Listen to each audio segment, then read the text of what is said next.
В июле сотрудники городской краеведческой библиотеки имени Кириллова устроили интерактивную викторину для горожан и знакомили участников акции с творчеством одного из всемирно известных деятелей искусств. Подробности у Ирины Просоловой и Владимира Надькина. На прогулку в читальный зал. Такой способ проведения досуга появился на улицах Саранска. Посетить летнюю библиотеку и провести время с пользой для ума и здоровья может любой желающий.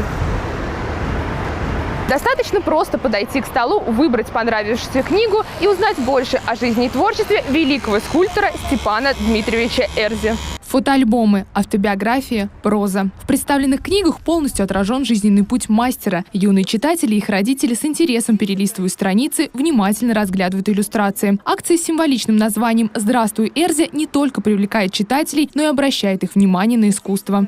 Цель нашей сегодняшней акции состоит в том, чтобы еще раз вспомнить нашего знаменитого художника с мировым именем, который создал очень много работ и подарил их в основном нашему мордовскому народу.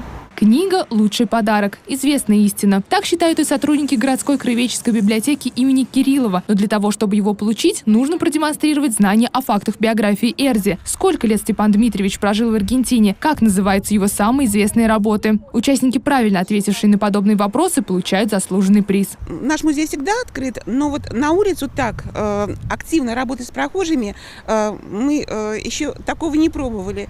И хорошо, что краеведческая библиотека городская вышла с такой инициативой и пришла к нам в музей, пропагандируя самую главную коллекцию нашего музея, коллекцию произведений Степана Дмитриевича Эрзи. Они еще и там интерактив вводят, викторину и подарки. Я попробовала их немножечко провести, но они простили меня и подарили 2 книги. Теперь я буду читать.